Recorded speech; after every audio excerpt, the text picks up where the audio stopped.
हे बघा उजव्या पायाखाली लाईन आलेली माझी, तर 100% हिला पाणीच असणार. पण तरी तुम्हाला या लाईनला पाणी आहे का नाही खात्रीशीर करून देतो मी. म्हणजे आपल्याला ह्या व्हिडिओमधून हेच दाखवायचं आहे की जी मिळालेली लाईन आहे ती पाण्याची आहे का ड्राय आहे हे कसं चेक करतात तर तुम्हाला दाखवतो मी.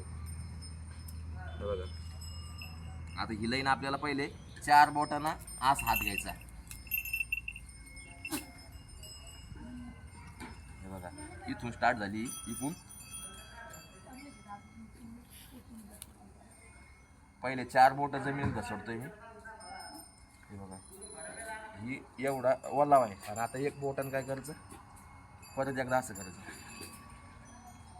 जवळ घे थोडी.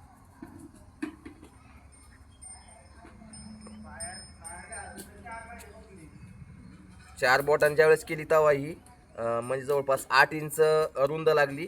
ज्यावेळेस बोटानं चेक केली त्यावेळेस फक्त ही 4 बोटं रुंद म्हणजे 4 इंच रुंद झाली फक्त बोटाने ज्यावेळेस चेक केली. पण मग ही पाण्याची चालू आहे का बंद आहे का चेक करायचं असलं तर काय करायचं, नारळ असं ठेवायचं.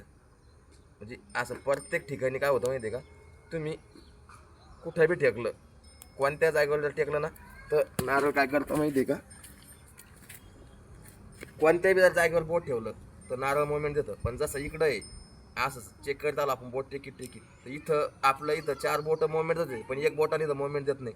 किंवा इथं एका जागेवर मोमेंट म्हणजे जिथं 4 बोटं मोमेंट देते एक मोमेंट देत नाही. पण ज्यावेळेस आपण पुढे जातो या मधल्या जागेमध्ये तर तिथं लगेच मोमेंट द्यायला चालू करतं. ह्या व्हिडिओमधून एवढंच सांगायचं होतं की लाईन चालू आहे का बंद.